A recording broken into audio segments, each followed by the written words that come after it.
여러분 그 느헤미야서 이렇게 우리가 계속해서 이제 배우는데 4장, 5장, 6장이 느헤미야에서는 외부의 공격과 내부의 그 갈등이 일어나는 내용이라 그랬어요. 그래서 4장하고 이제 6장은 그 대적 산발랏하고 도비야 또 이제 뭐 아라비아 사람 게셈과 그 나머지 대적들의 이야기인데 5장이 그 가운데서 지금 내부적인 그 고민과 분열들, 그 문제들이 일어나요. 그래서 제가 자주 하는 얘기지만은 그 외침이 있을 때 오히려 결속력이 강해져요. 가정의 문제는 밖에서 뭐 있는 환경의 문제가 아니라 가족 구성원들 간의 신뢰가 깨지고 사랑이 깨지는 게 그 가장 큰 위기예요. 교회도 마찬가지입니다. 교회가 뭐 영적인 공격이 있다, 또 뭐 밖에서 핍박이 온다, 그 문제 아니에요. 근데 교회 내부에서 사역자들끼리 싸움이 많다, 또 목사님하고 중직자들끼리 뭐 목사님하고 장로님하고 신뢰관계가 깨졌다, 뭐 안수 집사님하고 권사님들끼리 갈등 관계가 많다, 이게 더 위기예요. 교회는 뭐 물질이 없을 수도 있고 또 뭐 외부적인 뭐 정치적인 핍박이 오면은요, 여러분 그렇게 불만 가질 필요도 없어요. 막 정부에서 뭐 프레임을 짜갖고 교회를 자꾸 공격한다 그러면 교회는 더 결속력이 생겨요. 그래서 사탄은 그 방법을 잘 안 씁니다. 그래서 저는 사실은 개인적으로 뭐 지금 막 코로나 때 계속 교회를 타겟으로 하잖아요. 가만 보십시오. 저희 교회만 가만 보셔도 알 거예요. 물론 뭐 기반이 너무 약한 교회들은 무너져 내려요, 그걸로. 근데 성령의 은혜가 있고 하나님의 사람들이 모인 교회는요, 더 교회에 대한 애착을 갖고 모입니다. 그래서 저는 조금 더 핍박했으면 좋겠어요, 외부적으로는. 실제로 왜 그러냐면 보세요, 저희 교회 성도들은 더 뭉쳐요. 그렇게 막 못 오게 하고 핍박하게 하면 딱 오픈하면은 더 몰려들고, 뭐 새벽 기도도 그러고 더 기도하러 와요. 이게 이제 하나님의 공동체의 특징이거든요. 근데 언제 위기가 오냐면 이제 저하고 이제 김성훈 장로님하고 서로 이제 욕하고 다니는 그 권사님하고 목사님하고 이제 신뢰 관계가 박살났을 때, 또 이제 그 사역자들끼리 또 이게 하나 되지 못했을 때, 거기서부터 위기예요. 샘지기들끼리 서로 이간질하고 다닐 때, 그 사탄은 그 전략을 제일 좋아해요. 오히려 외부적인 핍박은요, 많을수록 공동체한테는 유익이에요. 교회도 그렇고.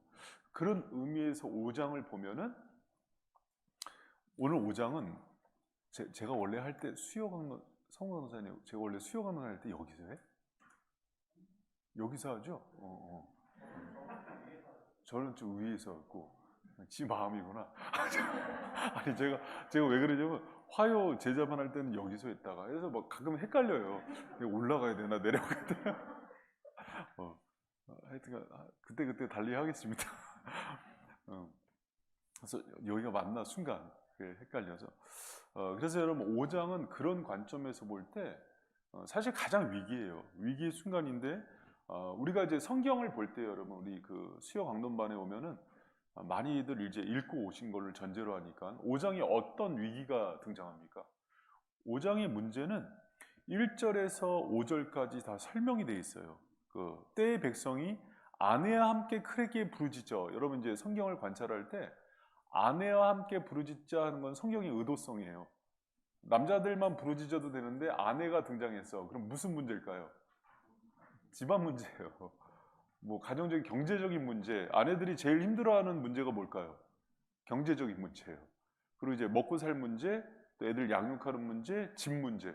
여러분 이렇게 생각하시면 됩니다. 당시에 그 폐허가 된 예루살렘, 이스라엘 땅에 갑자기 바벨론에서 1차, 2차, 3차는 인구가 집중됐어요. 사람이 많아져요. 그럼 여러분 보세요. 안양에 갑자기 사람들 몰리면 무슨 문제 들어와요? 주거 문제 들어와요. 그리고 먹고 사는 건 한계가 있는데, 식량은 한계가 있는데 분배를 해야 되잖아요. 분배 문제가 들어와요. 그리고 또 무슨 문제가 돼요? 중앙정부에서 세금 문제가 들어와요. 그러면 세금 많이 내야 돼요. 이 문제가 고스란히 다 이때 당시 5장에서 이스라엘의 문제였어요. 근데 이 사람들은 삶의 기반이 부유해요, 안 해요? 대부분 어려워요. 그러다 보니까는 이 문제를 해결할 수 있는 능력은 없고 자꾸 문제가 터지는데, 이 사이에서 어떤 문제가 생기냐면, 여러분 그 과천 요새 그 저기 전셋값 4억씩 떨어지는 거 아시죠? 왜 떨어져요? 그 막 재개발한다고 들어와갖고 이제 분양 받으려고 들어왔다가 이제 분양이 끝난 거예요. 그러니까 이제 전세가 의미가 없어지는 거예요. 그러니까 막 4억씩 내려도 안 나간대요. 사람이 그래요. 이게 분배문제. 그러니까 쭉쭉 빠져나와요 다시. 그리고 이쪽으로 이제 집들 많이 공급되니까는 이제 그렇죠. 근데 예루살렘은 집이 없고 힘들고, 그런데 그 상황 속에서 먹고 살 게 없으니까는 뭐를 해요? 돈을 빌립니다. 돈을 빌리면은 이때 당시에 그 금리가 20% 정도가 기본이었대요. 그런데 이때 당시 금리가 어느 정도로 치솟느냐면 40에서 60%까지 치솟았대요. 근데 여러분 이스라엘은 동족 간에 고리대업이나 금리를 할 수가 없어요. 근데 이스라엘 백성들 안에서 그게 성행을 한 거예요. 왜? 여러분 우리 IMF 때 생각하면 돼요. IMF 때 가난한 사람들은요, 뭐 이렇게 부동산 있는 하우스푸어들은요, 막 당시에 10억짜리 막 건물도 3억, 4억 정도의 그 시세뿐이 안 됐어요. 근데 돈 있는 사람들은 있는 돈으로 계속해서 그걸 긁어 모았죠. 그래서 부자들은 뭐라 그랬냐면 이대로 영원히, 가난한 사람들은 없어서 못 살겠다. 이게 그런 현상이 IMF 때보다 더 했을 것 같아요. 왜 그런 거 아니? 5절에 보니까 그때 상황들을 단적으로 얘기합니다. 그래서 성경을 잘 관찰해야 되는데 같이 한번 읽어봐요. 시작. 우리 육체도 우리 형제의 육체와 같고 우리 자녀도 저희 자녀 같거늘 이제 우리 자녀를 종으로 파는도다. 우리 딸 중에 벌써 종된 자가 있으나 우리의 밭과 포도원이 이미 남의 것이 되었으니 총량할 힘이 없도다. 근데 하우링이 좀 많이 나는 것 같아요. 하우링 좀 잡아줘. 그 5절에 보니까 고리대업을 하다 못해서 나중에 누굴 팔아요? 자녀를 팝니다. 여러분 이제 우리도 예전에 그 뭐 6, 70년대 시골에서 그 가난한 집에서 그 형제들이 많으니까 그때 5남매는 기본이었죠. 저희 시골에서 있는 저희 동네도 13남매까지 있었어요. 저희 4명은요 약과였어요. 그때 당시에 4명은 있는 것도 아니었어요. 그렇게 그것도 다 단칸방에서 막 그렇게 살았거든요. 그런데 그 자녀들 중에서 이제 마지들이 자기 자식들 책임지려고 동생들, 형제들 시골에 가서 서울 가서 식모하고 구로공단에서 노동자로 일하고 이러면서 돈 벌어서 보냈잖아요. 근데 여기서도 이제 그런 일이 벌어진 거예요. 부잣집에 가서. 그런데 여기서 보면 5절에 우리 딸 중에 벌써 종된 자가 되었으니 이렇게 얘기하잖아요. 아들 얘기하고 딸 중에 종된 자는 첩을 얘기합니다. 그러니까 부잣집의 첩으로 들어가는 거예요. 몸종으로. 근데 여러분 이게 재밌는 게 이게 지금 아수르나 이웃 나라에서 일어난 일이 아니라 어디서 일어난 거예요? 이스라엘에서 일어난 일이에요. 그러니까 여러분 얼마나 가슴 아프겠어요. 이 사람들 다 뭐 하려고 온 거예요? 그래서 예배하려고 예루살렘 회복하려고 성벽 회복하려고 왔는데 이런 어려움들이 일어나는 거예요. 그러니까는 5장 1절에 얼마나 막 부르짖는 거예요. 막 부르짖는데 이때 부르짖다는 단어가 애굽에서 이스라엘 백성들이 고역으로 출애굽 당시에 부르짖는 것과 동일한 단어를 써요. 근데 그때 당시에는 그 부르짖음이 애굽 사람들 때문에 고역 때문에 부르짖었죠. 근데 여기는 동족들 때문에 부르짖는 거예요. 그러니까 너무 가슴 아프죠. 근데 여러분 보세요. 이런 위기니까 얼마나 힘들겠어요 지금. 서로 안에서 누구는 예를 들어서 우리 교회라고 쳐요. 황 집사님은 계속 돈 많이 버는데 성훈 형제는 계속 뺏기다가 나중에는 자기 자녀도 예를 들어서 황 집사님 집에 그 가정부로 보내고 형제들끼리잖아요. 이게 아주 이런 일들이 있으니까 서로 불신이 있고 갈등이 있으니까 여러분 이게 일이 되겠어요? 안 되죠. 다시 바벨론으로 페르시아로 돌아가고 싶겠죠. 이런 상황이니까 느헤미야 입장에서는요 이런 위기가 없는 거예요. 차라리 산발락과 도비아가 공격할 때는요 추억과 낭만이에요. 우리끼리 하나 돼서 싸우면 돼요. 근데 문제는 지금 이제 서로가 그런 관계가 되는 거예요. 근데 여러분 항상 생각할 게 있어요. 뭘 생각해야 되냐면 반드시 공동체와 하나님 믿는 사람들에게서는요 고난과 어려움과 난관과 위기가 있어요 없어요? 그래서 항상 성경은 그 훈련을 시킵니다. 그걸 깔아주는 거예요. 예방주사처럼. 평탄한 삶 없어요. 다 위기예요. 그래서 고난이 있고 또 인생에 그 고난이 우리를 역경과 고난이 우리를 단단하게 하고 훈련시켜요. 제가 한번 물어볼게요. 여러분, 고난과 위기가 없으면 신앙생활을 잘할 수 있어요? 저는 못해요. 솔직하게. 편안하고 잘 먹고 잘 살고 부유하고 하나님 없이도 살 것 같으면 저는 타락할 것 같아요. 여러분은요? 타락할 것 같아요? 100%입니다. 100%예요.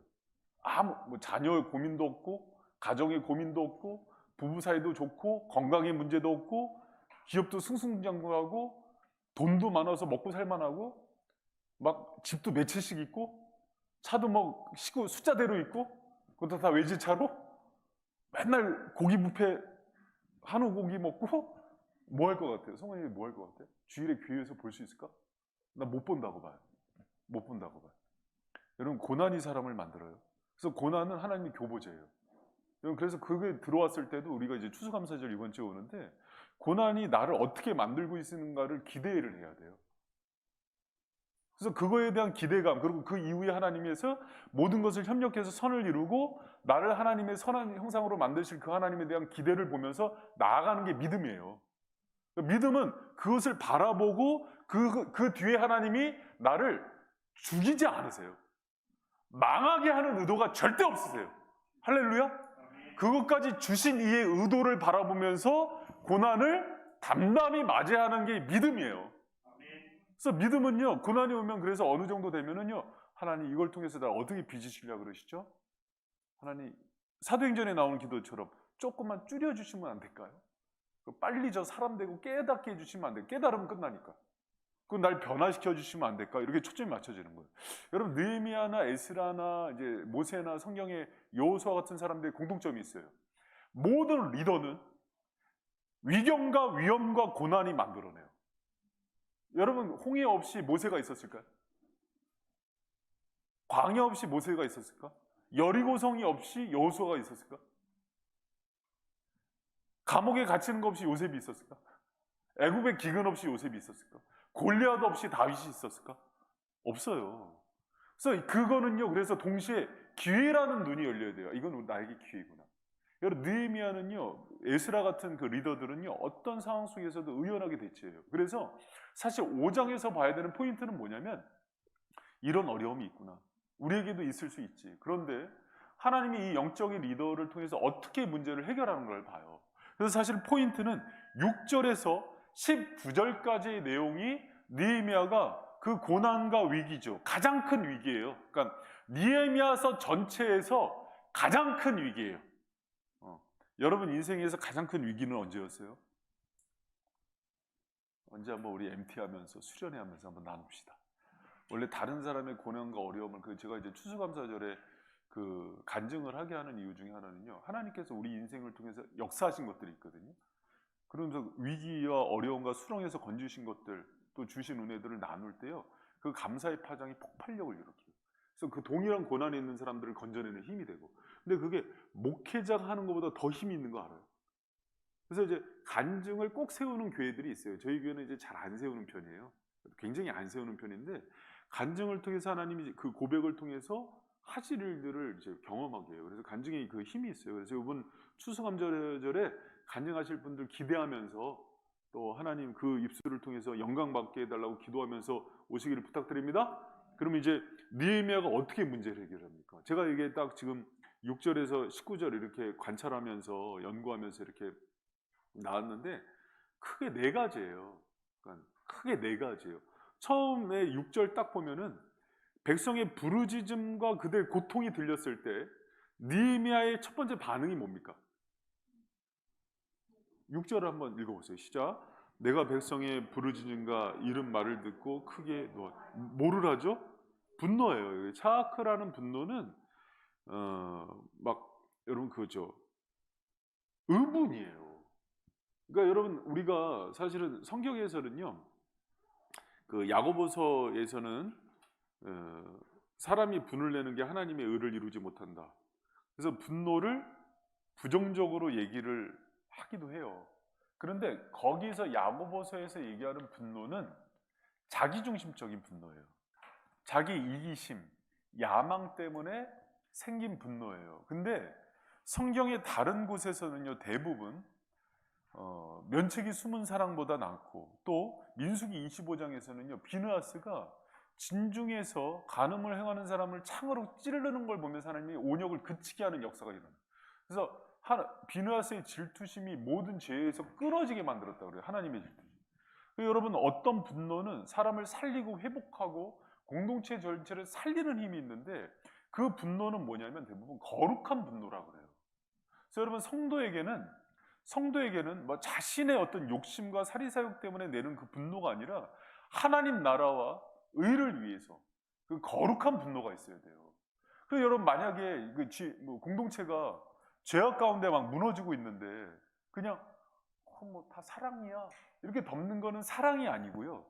사랑은요, 어떤 부분에서는 거룩한 분노, 잘못된 거에 대해서 여러분, 세례 요한도 독사의 자식이라 그러면서 죄 짓는 사람들에 대해서 분노를 내잖아요. 그거는 사랑의 반대가 아니라 동의어예요. 그들을 고치고 살리기 위해서 깨트리는 거란 말이에요.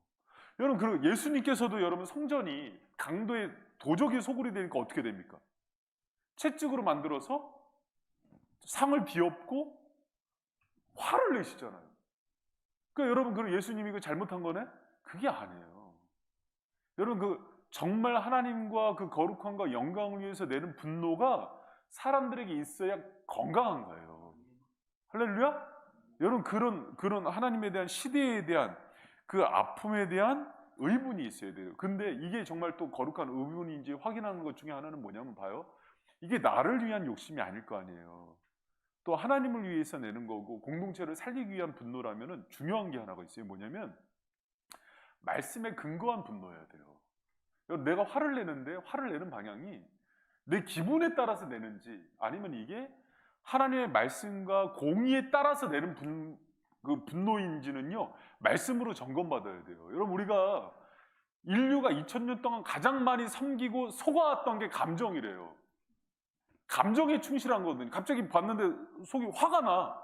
왜 화가 나? 그랬더니 그냥 내 취향이 아니야, 저 사람이. 그래서 화가 날 수 있어요? 예전에 이제 MBTI 검사를 하는데 8명 그룹 토의를 했어요. 막 MBTI 하면서 성향이 다른 8명을 놓고 막 토의를 하는데 갑자기 제가 얘기하는데 저 사람이 얘기하는 건 무조건 내가 걸려요. 저는 약간 이렇게 삐딱하고 부정적으로 얘기하는 사람 싫어하거든요. 근데 계속 얘기해서 약간 좀 얘기할 때마다 내가 인상이 쓰였어요. 근데 나중에 이제 서로 호감도 조사를 하는데 나는 그 사람 예를 들어서 빵점이지. 근데 나중에 까놓고 봤는데 그 사람도 내가 빵점이야. 깜짝 그래서 아니 너는 왜 내가 빵점이냐? 그래 그 사람이 하는 얘기야. 난 당신처럼 이렇게 약간 좀 이렇게 기름진 얘기하는 사람 싫다. 담백하게 싫음 싫다. 난 마음에 안 든다. 이렇게 해야지. 약간 좀 얘기를 할 때 좀 이렇게 기름칠 나는 그런 거 싫다고. 약간 경상도 스타일이에요. 난 그거 아니야. 막 이렇게 딱딱 잘라 얘기하잖아요. 재수 없어. 이걸 좋다는 거예요, 오히려. 너 옷 왜 이렇게 입었어? 이렇게 딱 잘라 이렇게. 그래 돌려 이거지. 나이키가 조금 진한 회색인가? 뭐 이렇게. 성공서 어저께 라면을 많이 먹었나? 얼굴이 벗어? 이렇게 딱 질색이라는 거예요. 그 사람은. 왜 다이렉트로 치지? 왜 남자가 왜 돌려 얘기하냐고. 그러니까 나는 그 배려 없다고. 그러니까 서로에게 부딪히는 거예요. 그러니까 여러분, 이거는 뭐예요? 지금 자기 스타일 감정이에요. 그럼 이거는 둘 다 나이가 들고 나니까는 극복이 됐어요. 그게 이제 카타르 그 이상한 목사와 나예요. 서로 20대 때는 서로 반박없대. 서로. 근데 시간이 지나니까 이상한 목사님이나 나나 성화가 되니까 그건 문제가 안 돼요. 오히려 이 사람이 진리 가운데 쓰지 않은 게 문제가 되는 거예요. 근데 이제 느헤미야도 마찬가지예요. 서로 성향 다르고 스타일 다르고 뭐 말씨 다르고 옷차림 다르고 그거는 문제가 안 돼요. 그게 뭐가 중요해요. 나중 되면은 성화의 단계가 높아지면 다 해결됩니다. 그런데 느헤미야가 볼 때 이거는 전당 잡고 땅을 전당 잡고 또 심지어는 동족을 종으로 데리고 오고 자신의 몸종을 삼고 첩으로 삼고 심지어는 고리대업이랑 다 성경에 금지된 거거든요. 이거는 중죄예요. 그래서 느헤미야가요, 여기 보면은 중심에 계획하고서 이렇게 혼냈다 그런 건 뭐냐면 자기 생각도 성경을 근거로 내 감정이 틀릴 수도 있잖아요. 어떤 분들 갑자기 기도했는데 갑자기 그 사람에 대해서 하나님이 미워하는 마음을 주셨대. 그만 당신 마음이 미운 건지? 주님이 정말 그 감정은 컨트롤. 그래서 이거를 성경으로 다시 점검받게 해요. 어떤 부분이 미운지 성경을 근거로 해서 얘기하게 한다니까요. 근데 얘기가 안 나오면 감정이에요. 그럼 거짓된 감정은 하나님 앞에 올려드리고 다시 점검받아야 돼요. 무슨 얘기인지 알겠죠? 근데 느헤미야가 그걸 한 거예요. 처음에 분노가 들어왔는데 이 분노는 하나님으로부터 온 분노는 내야 돼요. 공동체에서. 예를 들어서 공동체에서 막 이 고리대업이 성행하고 막 첩을 두고 살고 막 서로 막 전당 잡고 미워하고 그러면은요, 때로는 불같이 그냥 공의를 선포해야 돼요. 화를 내고. 그래야 살아나는 거예요. 저쪽으로 사망의 골짜기로 가는데 멈춰 하고 채찍을 찌르해서 거꾸로 뛰게 만들어야죠. 여기서 얘기하는 분노가 그런 분노예요.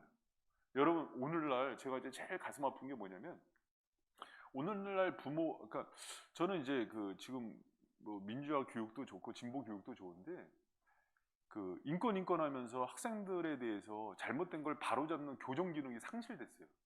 시대 자체가. 애들한테 자기 생각대로 하는 것들을 자꾸 얘기하는데 화날 때가 있어요. 무슨 애들이 그 기준도 없는데 무슨 자기 얘기를. 서평 해봤어요? 서평? 요한전사의 아들 말고 서평 해봤어요? 서평. 책을 보고 이 책이 어떤지 비판하는 거잖아요. 책을 한 권도 안 읽고 그 비판 능력이 없는데 어떻게 비판해요? 요새 대학생들이 서평이 안 된대잖아. 왜 그러냐면 서평이란 거는 책을 읽고 이 책이 어떤 한지에 대해서 잘못된 거나 장단점을 얘기해야 되는데 기준이 있어야 서평을 하지.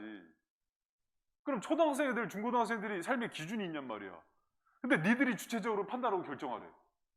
인장 난 그게 무슨 교육인지 진짜. 그리고 또 좋다고 하네 또. 그럼 얘네들이 어떻게 판단을 하겠어요? 자기 소견에 오른 대로 해요. 감정대로. 본성대로 행하여. 그게 짐승이 되는 거예요 나중에. 그러니까 동성애 좋다 그러고 그냥. 전국 학생회 회장 대표가 와서 청소년들한테도 뭐 콘돔 팔라고 그러고. 미친 거예요 사실은. 말도 안 돼요. 스승 개념도 없어지고 자기들이. 그러니까 전교 1등 하는데 갑자기 부모님이 자기 여자친구랑 잠자리 하니까 자기 사생활 건들지 말라고 눈 동그랗게 뜨고 대들고. 지금 청소년들이 그래요. 무슨 기준점이 있어요 그거를. 성경을 기준으로 가르쳐야지. 그래서 그거를 먼저 가르친다니까요 성경은, 교회는. 그러다 보면 잘못된 걸 꾸짖어야 되고, 꾸짖고 소리치면 신고해요. 우리 엄마 미쳤어요. 저기 112 잡아가세요. 여기 지금 언어 폭력하고 있다.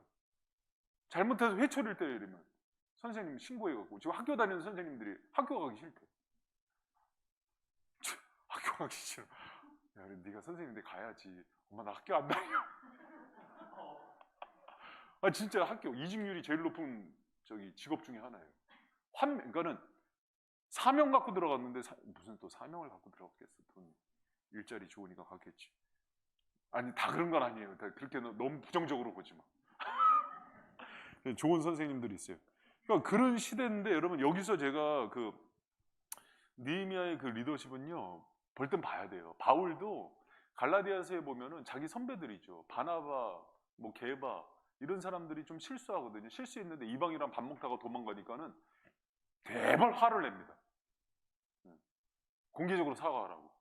아니 자기 살려준 사람 아니야 바나바. 근데 진리 문제니까. 진리 문제. 그게 살리는 거예요. 그리고 성숙한 단계에서는요, 그걸 받아들이게 돼 있어요.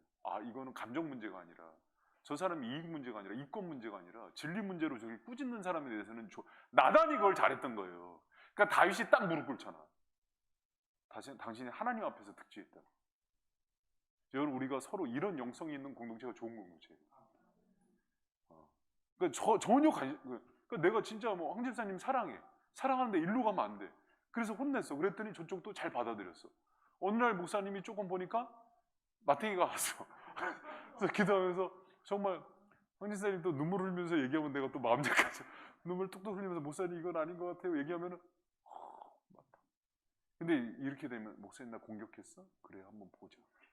새를 형성해서 이제 다 공격하고, 목사님도 이제 이게 진짜 안 되는 집안이죠. 근데 이제 느헤미야는 그 영성이 있었던 거예요. 그래서 여러분, 우리가 거룩한 분노를 가지고서 또 그 거룩한 분노인지 확인하는 거는요, 자기 중심 확인하면 돼요, 지금 이게.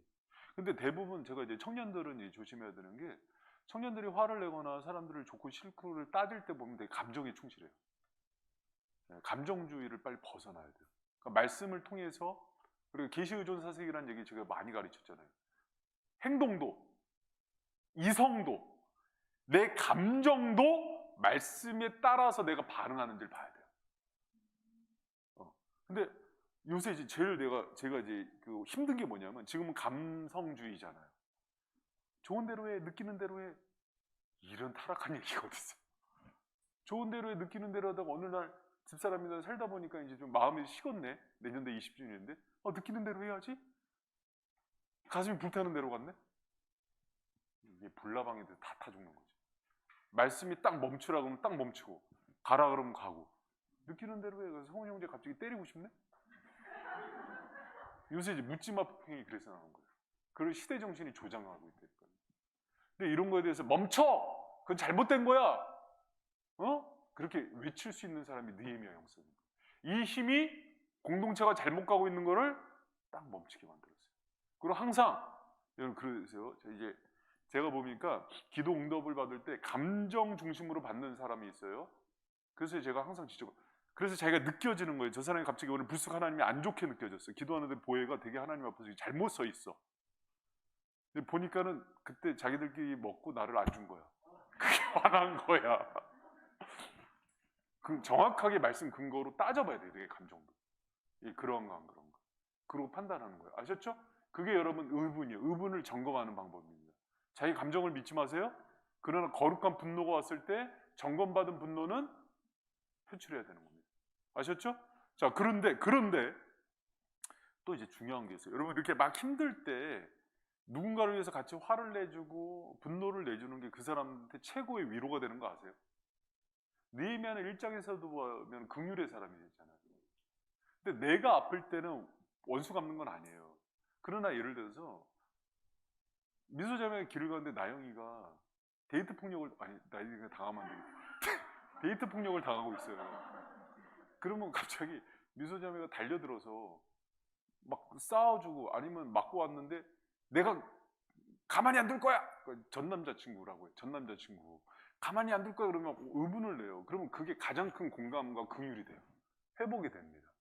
그래서 여러분 나에 대해서는 내가 용서를 하지만 다른 사람에 대해서 같이 아파하고 의분을 내는 건 가장 적극적인 공감 능력이에요. 그래서 그 능력이 있어야 돼요, 없어야 돼요? 있어야 됩니다. 그래서 세월호 사건 터지고 그럴 때는요, 막 싸워주는 거예요. 울어주고 막 행복하게 해가지고 적극적으로 막 도와주고 막 그렇게 하는 거예요. 그리고 동성애 문제 있으면 막 가서 집회하면서 이건 아니다 막 외치고, 그게 이제 의분에 대한 표출이에요. 여러분 그런 것들을 통해서 이 시대를 정화시키는 능력이 생겨요.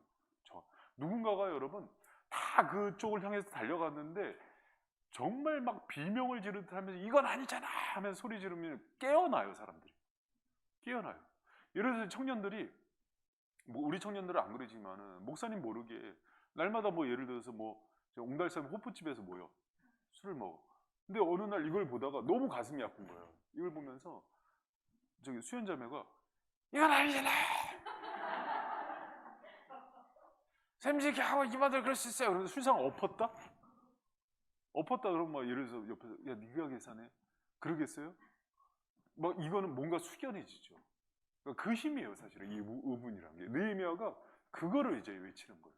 여러분 우리가 그렇게 하나님께 그 의분을 가지고서 시대의 잘못된 거룩한 그 죄악에 대해서 끌어내는 그 힘들을 갖고 반응할 줄 아는 그런 성도들 되길 축원합니다. 여러분 저도 사실 이거 되게 많이 개발해야 되는 것 중에 하나예요. 저는 이제 품고 사랑하라 그러면은요, 진짜 살이 나올 정도로 잘하는 훈련이 돼 있거든요. 근데 이 의분, 거룩한 분노를 가지고 막 하라 그럴 때는 많이 생각하고 해요. 한 번씩 화를 내는데, 그러니까 이제 그 부분에 대해서 훈련이 필요해요. 그리고 그러나 또 너무 화를 잘 내는 사람은 반대쪽 측면도 훈련하고 그래야 되는 거예요. 그러나 여러분 생각하세요. 여기서 또 감정에서만 화를 내는 거에서만 끝나면은요, 그런 사람들이 있어요. 이제 제 집사람 저기 고등학교 친구들이 있어요. 친한 친구들이 있는데 그 친구 중에 한 친구는 아무 말 안 하고 힘들면 와서 도와주고 자기가 여기 짐져주는 친구가 있어요. 근데 그 내 친구 중에 한 친구인데 이름을 안 밝힐게요. 이거 좀 예민한 문제라서. 막 집사람이 예를 들어서 힘든 일이 있거나 뭐 예를 들어서 뭐 돈을 띄거나 그러면 막 와서 막 온갖 그 의문을 다 내요. 가만히 안 둘 거라고 막 그러면서 막 어떻게 그럴 수가 있냐고. 그리고 정작 도와야 되는 순간에 보면 안 보여요. 화만 다 내고 쏙 빠져요. 그러니까 이게 이제 감정에 충실한 스타일이에요. 근데 느헤미야는 그러지 않아요. 그러니까 화를 내면서 느헤미야의 영성의 강점이 뭐냐면, 여러분 오늘 느헤미야 영성을 한번 배워보세요. 저도 느헤미야를 연구하면 할수록 제 리더십이 깊어지는 걸 배워요.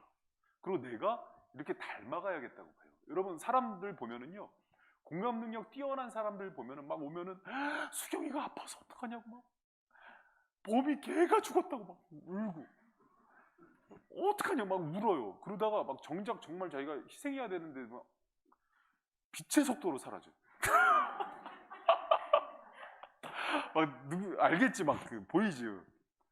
진짜 여러분 그런 사람들은요 사실은 느헤미야한테 제대로 배워야 돼요. 느헤미야는 공감 능력과 이렇게 다른 사람들이 아파하고 긍휼히 여기고 또 때로는 분노하고 희노애락이 되게 강한 사람이에요.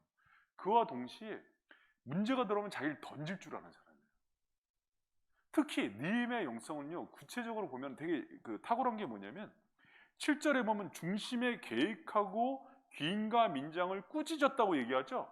그럼 계획하다는 거는 뭐냐면요 여러분, 이미 그 문제를 놓고, 여기 말라크라는 단어는 오랫동안 감정적으로만 화가 난 게 아니라 오랫동안 생각도 하고 그 문제에 대해서 계획과 전략을 가지고 있었다는 거예요. 여러분 우리 느헤미야 하면 이미 1장에서 알잖아요. 성벽 회파되고 그랬다는 거 하면 왕 만날 거 준비하면서 이미 다 계획을 갖고 전략 가지고 왕이 딱 얘기하자마자 이렇게 도와주지 하는 게 느헤미야 영성이거든요. 근데 여기서도 사실은 느헤미야가 쓰는 분노는요 통제된 분노예요. 화를 내지만 이미 이성적으로 감정만 갖고 있으면 확 하고서 끝이잖아요. 근데 딱 하고 이 사람이 그럼 어떻게 해요 하면 항상 느헤미야는 그 다음 전략을 얘기해요. 그게 느헤미야의 탁월함이에요. 여러분 신앙주의의 가장 위험한 게 뭔지 아십니까? 신앙지상주의. 그 우리 이제 믿음 좋은 사람들 잘 들어야 돼요. 여러분 결론은 잘 들어보세요. 우리 모든 인생의 결론은 하나님이 해결하시고 결국 최고의 전략은 기도와 말씀 아니에요? 그렇죠? 느헤미야도 그거 알아요. 그런데 느헤미야를 가만히 보면은 과정을 담아요. 항상 이 문제에 있어서 그러니까 전당 잡히는 문제는 이렇게 해결하고, 또 세금 문제를 이렇게 해결하고, 또 고리대업은 이렇게 해결하고에 대한 인문학적 소양이 있어요. 이게 과정을 담고 있는 영성이에요. 그러니까 자칫 예를 들어서 성훈 형제가 너무 여러 가지로 힘들어해요. 그러면 불쑥 가서 기도해. 이것처럼 무례한 게 없을 때가 없어요. 막 이제 누가 뭐 유산이 되고 임신이 안 돼서 힘들어. 그러면 예를 들어서 좀 유산된 미역이라도 사다 주고, 또 의학적으로 예를 들어서 이건 배가 차면 그래. 그러면서 그 정보도 좀 주면서 접근을 해서 그 다음 기도로 끌고 가는 것과, 지금 막 영적으로 막 여러 가지 몸도 아프고 그래서 피폐해진 상태에 있는데 가서 기도해. 예배 안 드려서 그래? 말씀 몇 장 읽어? 이거 이제 종교적 폭력이 되는 거예요. 종교적. 그래서 오랫동안 한 1년을 신앙생활을 잘 안 하고 이제 막 뺀질거리고 너무 속이 상한 거죠, 제가. 그래서 어떻게 하면 전도할까 길을 찾다가 기회가 왔어요. 그래서 그냥 이사하는데 처음부터 끝까지 다 봐주고, 이사 끝나고서도 그냥 해주고, 온갖 비유 다 맞추니까 마음이 요만큼 열렸어. 그래서 더 좋은 게 있는데 한 번만 교회에 올래요? 그랬더니 최근에 나오는 분이 계세요. 느헤미야가 그 과정이 있는 사람이에요. 네. 여러분 신앙이요, 제가 근데 거꾸로 잘 들어보세요. 제가 느헤미야를 하면서 이 영적인 균형 감각을 잡아주는 경우가 여러 번 있어서 그래요. 잘 들어보세요. 거꾸로인 경우도 있어요. 결론적으로서의 기도와 말씀과 예배 하나님 관계를 내려놓고 모든 걸 인문학으로 풀어. 저쪽 동네 목사하고 막 그런데 기도 안 해. 전부 이거는 사회학적으로 접근해야 된다고 그러고 의학적으로 접근해야 된다고 그러고 이거는 뭐 경제학적으로 접근해, 이거는 지금 사회 구조적인 분배 문제인데 이건 경영학적으로 안 풀립니다. 그 결론을 갖고 우리는 그 답을 이미요, 여러분, 우리 이 장로교와 이 보수진영은 답을 갖고 있는 건 너무 장점이에요. 근데 우리의 약점은 뭐냐면 과정을 너무 생략해. 예를 들어서 막 비만 때문에 어렵고 막 사람 빠져서 힘들어. 그러면 기도해. 살이 다 글로 가라 씨. 그 폭력이에요. 예를 들어서 애가 막 속색이고 말 안 듣는데 청소년 애들이 그 심리적인 것들을 좀 해결해주고 상담해주고 왜 그런지에 대해서 공감해주고 때로는 청소년 전문가에 대한 책들도 주고 이런 특성이 있어. 그때는 전도부의 마비가 된대. 그리고 의학적인 얘기도 좀 해주고 그때는 주변기야. 그래서 아직 정체성이 혼란이 와. 이런 얘기, 이거 다 뭐 인문학적인 얘기 아니에요? 그러면서 그러나 그보다 더 중요한 게 하나가 있는데 아주 잘 치료하시는 분이 있어. 바로 예수님이야. 하면서 같이 기도. 그렇게 가야 되는데 다 생략해. 기도해. 무당, 이게 예수 무당. 이게 나중에 폭력이 돼서 그것 때문에 교회를 안 가게 되는 경우가 생겨요. 근데 이제 저도 사실은 그 과정을 거쳤어요. 왜 그러냐면 결론은 버킹거. 뭐 말하면 왜 내가 너무 충만하니까. 내가 왜 결론은 그거 아니에요, 정말? 온 우주의 통치자잖아, 그분이. 말 한마디 이러면 뭐 천지도 창조하시고 바벨론도 높였다가 폐할 수도 있고. 할렐루야? 그러니 막 충만해가고 가고 막 눈빛도 막 바짝바짝해 막 그러면서 막 이렇게 잡아먹을 것처럼 쳐다보면서 기도해. 이게 그쪽 상대방 입장에서는 얼마나 고압적이고 폭력적으로 들리는지 몰라요. 한 번을 울어주길 하나, 느헤미야처럼 아파서 분노하길 하나, 그리고 얘기하면서 이런 전략이 있나. 중심의 힘이 전략을 다 갖고 있어요, 느헤미야는. 그래서 딱 사람들이 이제 반응하기 시작하면 얘기를 합니다. 그래서 또 느헤미야가 이 계획과 전략이 있다는 것 중에 중요한 거 하나가, 잘 들어보세요. 사람은 감정적으로 분노가 치솟으면은요 어떻게 반응을 하냐면, 전략과 계획이 없을 때, 전략과 계획이 없는 사람들, 정치인들을 가만히 보면은요 누가 그랬냐고 쫓아다녀요. 후에 초점이 있어요. 누구야? 그러고요 마녀 사냥을 합니다. 정치세를 몰아서 이거를 죽여요. 그럼 내가 묻습니다. 그 사람 죽이면 문제 끝날까? 안 끝나요. 봐요. 근데 느헤미야는 한 번도 그 사람을 색출해서 죽이질 않아요. 오히려 무엇 때문에 생긴 문제인지를 밝혀줘요. 전략가입니다. 이게 전략가들의 특징이에요. 그러니까 전체적인 문제들을 신앙적으로, 논리적으로, 이론적으로 따져주고 오히려 문제는 우리의 문제라고 얘기하죠. 내 문제라고 얘기하죠.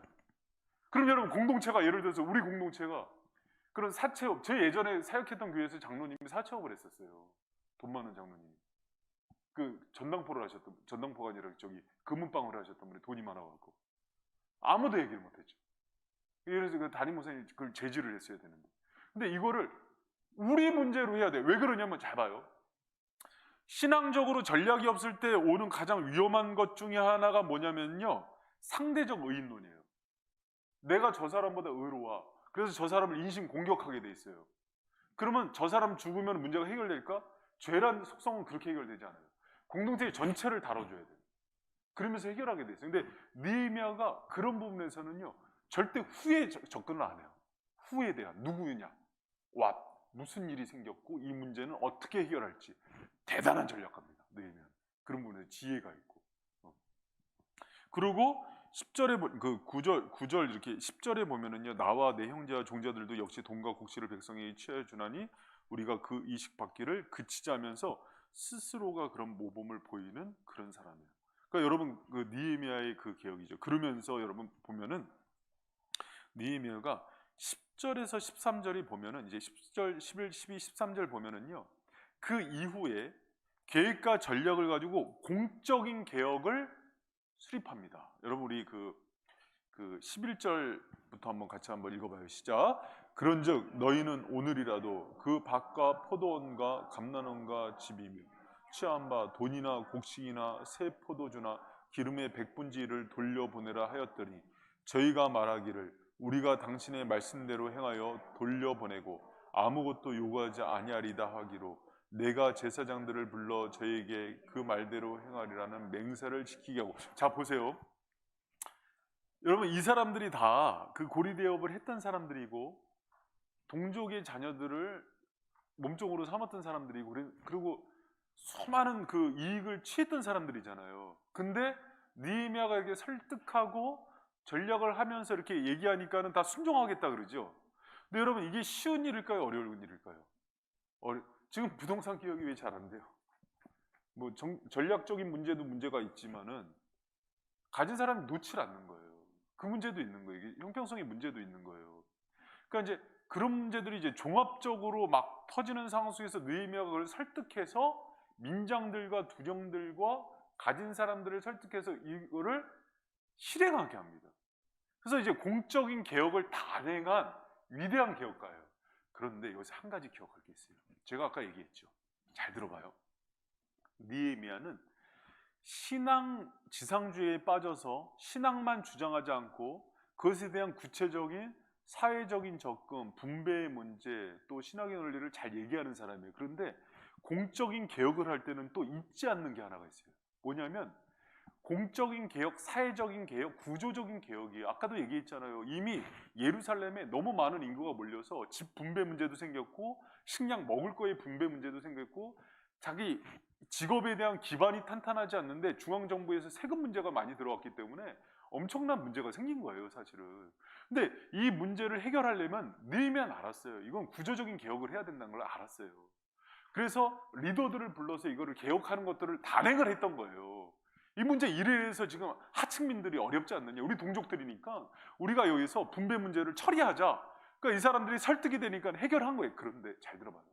느헤미야가 잊지 않는 게 있어요. 하나. 이게 느헤미야의 균형성이에요. 공적인 개혁, 사회적 개혁이 끝이 아니라는 걸 알아요. 그래서 이 모든 문제를 다시 신앙의 개혁으로 마침표를 찍어요. 여러분 봐요. 정권이 국민의힘당이 잡으면은 뭐 부패하고 더불어민주당이 잡으면 그런 막 유토피아가 올 줄 알았죠. 개코딱지. 사람 속이 부패했는데 어떻게 바뀌어요? 저는 이미 알고 있었어요. 그러나 개혁의 방향이 요만큼만 바뀌어야 된다 그러니까 그래서 그 당을 밀어주는 거예요. 무슨 말인지 알아요, 여러분? 여러분, 정치에 소망이 없습니다. 느헤미야도 그거 알고 있어요. 여러분, 정치적으로 가장 완벽한 구조는 나 사회주의 같은데 다 평등하게 분배하고. 근데 그렇게 하니까 사람이 의욕이 없어지잖아요. 아니, 이거 위험한 말인데.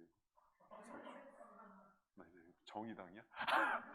그런 의미가 아니라 그렇기 때문에 느헤미야의 마지막 개혁은요 항상 어디서 끝을 내냐면 종교 개혁에서 끝납니다. 사람들이요 성령으로 자기 중심이 기경이 안 됐는데 어떻게 시대 문제가 여러분 지금 문재인 대통령이 힘들어하는 게 뭐냐면 자기 참모들이 비서실장이 집을 막 며칠씩 갖고 있는데 이게 개혁이 돼요? 그럼 그 부정부패 사리새욕과 그 안에 있는 탐심과 탐욕을 어떻게 기억할 거예요? 정치적으로 된다고? 그럼 정권이 바뀌면 또 될까? 천만의 말씀입니다. 사람이 죄성이 양파 껍질 가서 까면 또 나오고 까면 또 나오고 힘 주면은 힘 없을 때는 죄가 안 튀어나다가 힘과 명예와 권력과 돈이 생기면 튀어나오는 게 죄성인데 그걸 다스릴 수 있다고요? 천만의 말씀입니다. 그러니까 이제 또 잘 들어봐요. 그러니까 또 이제 이 기독교 보수는 그래서 기도해야 돼. 그러니까 말씀이야. 이거 또 기회를 잡고 외치는 거예요. 그러니까 이제 저쪽에서 저 꼴통 기독교. 그게 아니라 사회학적 접근을 해야 되고 이 문제가 왜 터졌는지 또 분석을 해야 되고 지금 부동산 문제가 왜 그럼 그거 다 해갖고 이제 정권을 밀어줬다? 근데 잡은 놈이 갑자기 돈을 보니까 눈이 돌아갔네? 이 문제를 둘 다 개혁해낸 게 느헤미야예요. 그래서 느헤미야가 대단한 사람입니다. 그러니까 그거를 다 볼 줄 알아요. 자기는 술 맡은 간원장으로 국가에서 넘버 2대 해봤고 종교 개혁에는 신앙적으로도 대단한 집안이고 그러니까 두 축을 다 갖고 있는 거예요. 그래서 제가 여러분 그 제절련 그 상급 반응 그래서 균형성의 원리를 얘기해요. 신앙이 되게 중요한 원리입니다. 그거는 나중에 그 저기 플라톤이나 그 철학자들도 마지막에 중용을 얘기해요. 성숙한 성인들의 마지막 그 중용이 있다. 신앙도 마찬가지예요. 나중에 올라가 봐요. 이제 한 번씩 다 치우쳐. 한 번씩 다 치우쳐요. 막 이렇게. 저 사람 또 신학론에 빠졌구나. 저 사람 또 세상 인문학론에 빠졌구나. 저는 또 실천지랑 막 나가서 외쳐야 된다고 막 지금 이럴 때가 아니라고 세월호 팽목항 가야 된다고 그런 사람이 있고 현실론에 빠지는 사람이 있고 그러다가 막 돌다가 이제 결국은 균형론으로 딱 와요. 아, 밸런스 문제였구나. 그러니까 니에미야 빨리 와서 듣지. 니에미야가 다 얘기해 주는데 지정의가 균형이 있잖아. 이 사람은 신앙과 사회적인 문제가 균형이 있잖아. 다 잡아주잖아. 그래서 니에미야 보면은요, 봐요. 이 개혁을 하면서도 뭐라 그러냐면 9절에 내가 또 이러기를 너희 소위가 좋지 못하도다. 우리 대적 이방 사람을 비방하고 우리 하나님 경외하며 행할 것이 아니냐. 너희들이 놓친 게 있는데 하나님은 경외하는 걸 놓친 거고 또 마지막에 이 사람들을 또 어떻게 분배를 하라고 얘기한 다음에 13절에 우리 13절 말씀 같이 한번 읽어봅니다. 시작. 내가 옷자락을 떨치며 이를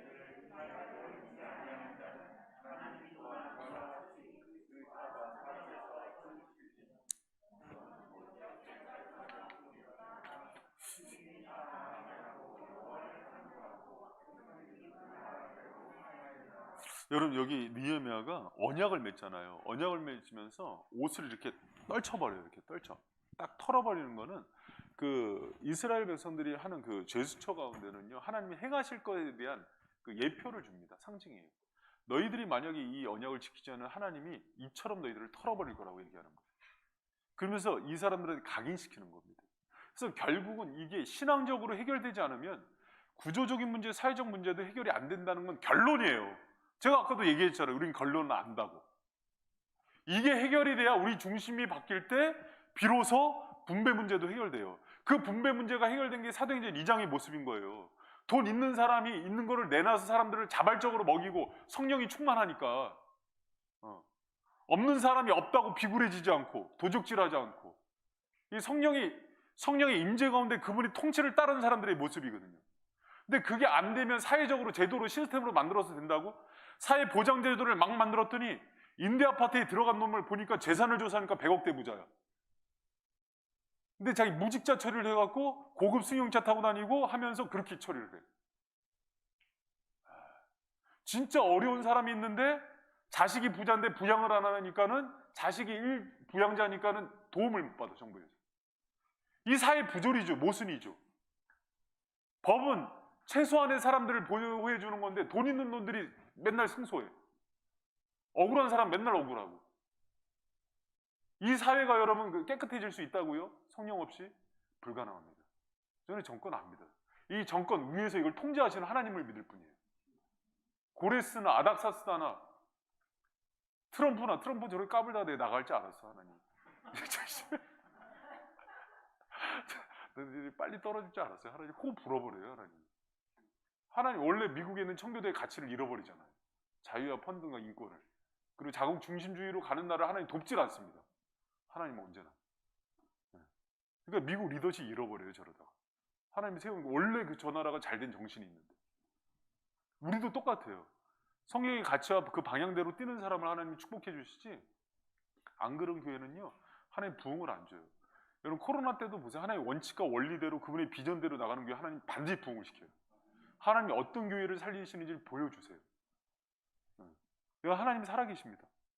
무서워하지 마세요. 그분이 그러니까 담대함이 생기는 거예요. 어떤 상황 속에서도. 여러분 그러니까 이 상황 속에서 개혁의 핵심은요 결국은 그분과의 관계, 신앙의 원리예요. 느헤미야는요 그걸 마지막 계속 붙잡아요. 그러나 그는 하는 과정 속에서는요 과정을 생략하는 사람은 아니에요. 우리가 함께 아파도 하고 그 고난에 동참도 하고 애기 엄마라면 애기 엄마들 애들 양육서는 같이 읽어줘야 될 거 아니에요. 예를 들어서 학생이라면 같이 공부에 대한 고민을 해줘야 될 거 아니에요. 그런 거예요. 이찬수 목사님이 저기 안식년 맞아서 택시 운전을 체험하려고 신청을 했대요. 그래서 왜 그랬냐 그랬더니 이 시대 가장들이 얼마나 힘든지를 자기가 체험을 하고 싶어. 진짜 목회자죠. 저는 그렇게 봐요. 진짜. 근데 영희 목사님 취업이 안 됐죠. 뭐 때문에 안 되는지 모르겠어요. 하여튼 취업이 안 됐어요. 그래갖고 취업은 못 하셨는데 그 맞는 심정이에요, 기본적으로. 근데 여러분 더 중요한 개혁의 원리가 하나 있어요. 뭐냐면 이제 14절에서 19절 말씀이 무슨 말씀이냐면 느헤미야가 이 개혁의 원리를 너무 멋지게 다 얘기해 놨잖아요. 그런데 14절에서 19절은 실제로 느헤미야가 그러면 내가 이 개혁에서 어떻게 실천하고 본을 보이는지에 대한 문제가 들어와요. 이게 너무 중요해요. 여러분 느헤미야가 공감도 잘해, 전략가야, 뛰어난 계획도 있어, 신앙도 좋아, 다 좋아. 그런데 자기는 호의호식해요. 그리고 막 큰 대저택에서 살고 뭐 백성들에 대해서 전혀 본을 보이지 않아요. 그럼 백성들이 리더십이 있을까? 따를까? 안 따라요. 근데 14절서부터 19절의 내용을 보면은요, 느헤미야가 이런 얘기, 우리 14절 말씀 같이 한번 읽어봅니다. 시작. 곧 아닥사스다 20년까지 12년 동안은 나와 내 형제가 총독의 넋을 먹죠. 15절 이전 총독들은 백성에게 토색하고 양식과 포도주 은 세계를 취하여 그 종자들도 백성들을 압제하였어. 나는 하나님을 16절 도리어 이성 역사에 힘을 다하며 땅을 사지 아니하였고 나의 모든 종자도 모여서 역사. 또 내 상에는 유다 사람들과 민장들 150인이 있고 그 외에도 우리 사면 이방인 중에서 우리에게 나온 자들이 있었는데 매일 나를 위하여 소 하나와 살찐 양 6을 준비하며 닭도 많이 준비하고 열흘에 한 번씩은 각종 포도주를 갖추었나니 비록 이같이 하였을지라도 내가 총독의 녹을 요구하지 아니하였으면 백성의 부역이 중함이니라. 내 하나님이여 내가 이 백성을 위하여 행한 모든 일을 생각하시고 내게 은혜를 베푸시옵소서. 여러분 느헤미야가 자기가 이 일에 어떻게 동참했는지를 얘기하는데 당시 총독들이 이전 총독을 하면서 그 백성에게 그 받은 그 돈이 양식과 포도주와 은 40세겔이라 그랬잖아요. 은 40세겔이 여러분 그 당시 가치가 어느 정도냐면 많게는 성인 2사람의 연봉이었대요. 그러니까 이 총독이 매일 받는 게 그럼 예를 들어서 성인 한 사람의 연봉을 5천만 원이라고 칩시다. 좀 많이 잡아서 2사람이면 1억이라고 쳐요. 1억을 매일 새로 받았대요, 총독이. 그럼 1년이면 얼마예요? 365일 곱하기 1억 하면 365억이죠. 그러니까 총독이 받는 게 은만. 그러니까 그 외에 또 많은 게, 그러니까 이전 총독의 관례가 그런 거예요. 그 정도는 기본으로 받는 거예요. 근데 느헤미야가 뭐라 그래요? 이 모든 것들을 왜? 15절에 보니까 나는 하나님을 경외함으로 이같이 안 했고 뿐만 아니라 16절에 보니까 도리어 이 성 역사에 힘을 다하여 참여를 해요. 저희가. 그래서 느헤미야 보면은 여러분 오자마자 막 3일만 쉬고 불철주야 뛰어다니잖아요. 여러분 보세요. 리더십은요. 제가 이제 예전에 교육에 대한 그 세미나 하면서 교육의 최고의 효과는 모델링이라고 그랬어요. 모범이에요. 앞에서 뛰는 사람이 말만 하는 건 50%도 안 된대요. 보여준 대로 따라온대요.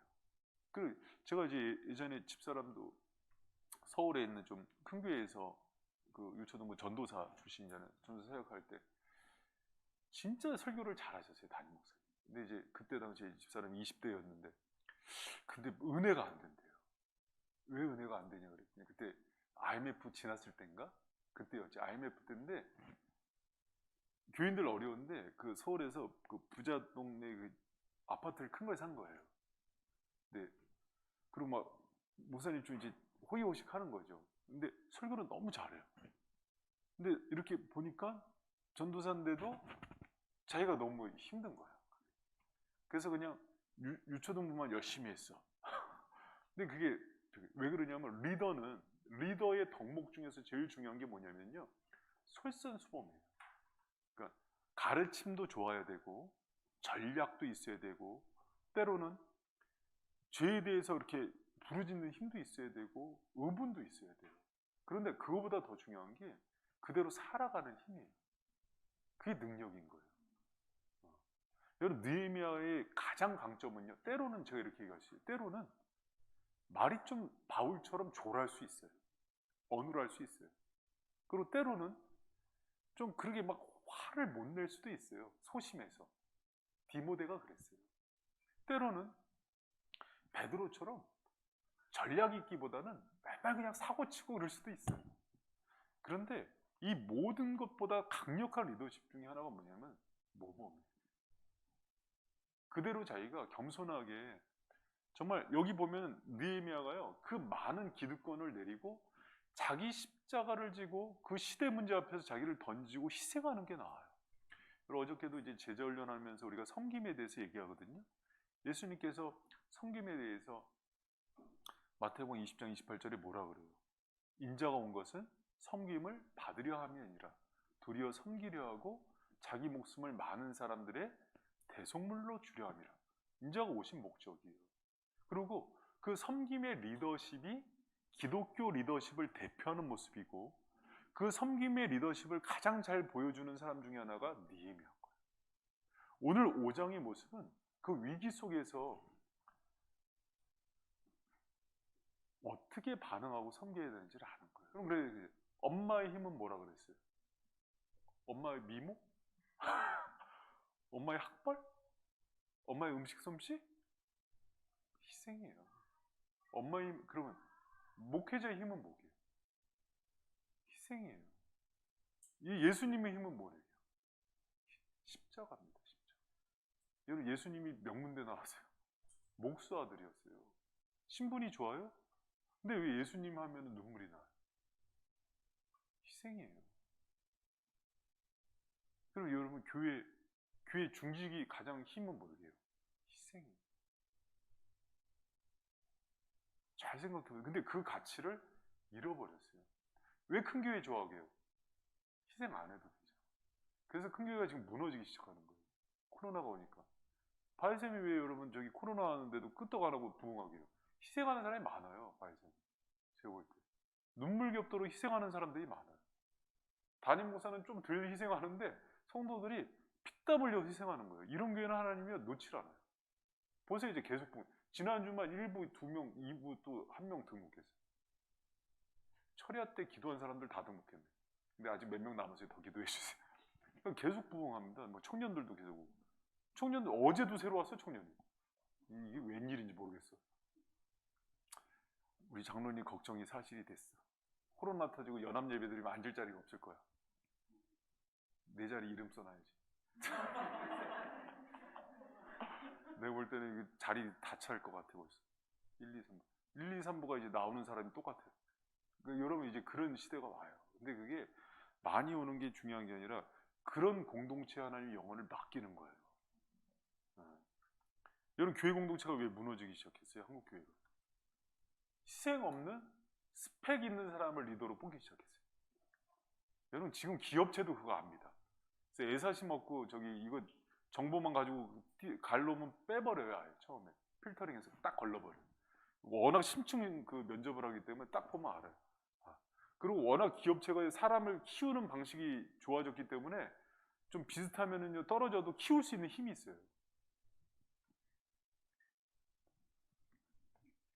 잘 모르는데 막 얘기하는 것 같아서 장로님 눈치를 보고 그럴 수 있어요, 여러분. 시대 문제예요. 그러니까 여러분, 그런 부분에서 오늘 느헤미야가 어떻게 위기를 극복했고 또 어떤 모습이 느헤미야를 느헤미야로 만드는지를 보시고, 이게 중요한 게 성경은 자기가 그것을 본받고 사는 거예요. 자기가. 근데 느헤미야가 마지막에 느헤미야의 고백을 보면서 제가 은혜를 많이 받았어요. 뭐냐면, 자 보세요. 73페이지 한번 봅니다. 73페이지 황 집사님이 73페이지 밑에 성경은 그의 희생의 동기에 대해서 거기 좀 읽어주세요. 성경은 그의 희생의 동기에 대해서 하나님을 경외함과 사명에 대한 충성, 그리고 공동체에 대한 사랑, 백성의 교육이 중요합니다. 할걸 이었음을 가르치고 있다. 니에미아는 이렇게 행한 모든 것에 대한 보상을 사람이 아닌 하나님께 두고 행했던 것이다. 그의 궁극적인 소망과 기대는 상 주시는 하나님을 믿는 이로 향한 믿음에 있었다. 이건 무슨 얘기냐면요. 그럼 느헤미야도 사람이잖아요. 1년에 여러분 뭐 365억 정도 음만 다른 거 받는 거 말고 포기할 수 있어요? 잘 생각하고 얘기해. 하루에 1억에 365억을 여러분 총독되느라고 고생 많이 했을 텐데, 근데 느헤미야 대단해. 그럼 술 맡은 관원장이 있을 때는 돈 더 받았다는 거 아니야? 그걸 생각해야죠. 왜 그러냐? 우리가 성경 연구할 때 페르시아에서 고직을 내려놓고 좌천에 가까운 걸 선택했다 그러거든요. 근데 총독이 음만 300, 그럼 술 맡은 관원장이면 얼마를 받았다는 거야? 엄청난 거, 천문학적인 거죠. 그럼 여러분 그렇게 양보하고 왔는데도 그거 양보할 수 있어요 또? 와. 근데 느헤미야는 여러분 우리 사람이에요. 유한해요. 피조물이에요. 그럼 우리 뭔가 또 다른 보상이 있기 때문에 이게 가능하다는 거거든요. 이건 그렇다고 얘기를 해야 돼요. 그게 맞아요. 그 보상을 어디서 찾았다는 거예요? 하나님으로부터 찾는 거예요. 그게 보여야 가능해요. 그게 보여요. 그게 안 보이면은 사실은 땅에 있는 거를요 내려놓지 못해요. 돼지가 지엄 열매 먹다가 마지막에 목 잘려 죽는 것처럼 그렇게 가는 걸 선택하든지 하늘의 거룩한 걸 보면서 그걸 포기하든지인데, 하나님 입장에서는 365억 지구가 비싸요? 365억이 비싸요? 지구가 얼마일까? 태양은 얼마일까? 하나님은 그런 말씀으로 다 만드시는 분입니다. 근데 하나님을 붙잡는 거예요. 상 주시는. 그리고 또 하나 붙잡은 게 있어요. 느헤미야가 뭐냐면 사명이에요. 느헤미야가 이걸 했던 이유는 성벽을 완성하기 위한 일에 전념했다 그래요. 느헤미야는 처음부터 자기를 부르신 이에 사명을 붙들었던 사람이에요. 여러분, 하나님의 사람들이 흔들리지 않는 중요한 이유 중에 하나가요, 하나님을 붙드는 그 중심성, 경외와 또 하나가 사명 중심의 신앙이에요. 목회자들도 그 길 가다가, 잘 봐요. 우리 또 안 그럴 것 같은 사람한테 물어봐야지. 양모사님 애가 셋이야. 힘들어. 사모님 맞벌이 하고 있어. 365억을 준대. 계속 목회직 갈래? 크게 대답해. 오해하지 않게. 365억인데? 1년만 해도 365억인데? 목회직, 사명직이에요. 365억. 딱 했는데 갑자기 마음이 흔들려.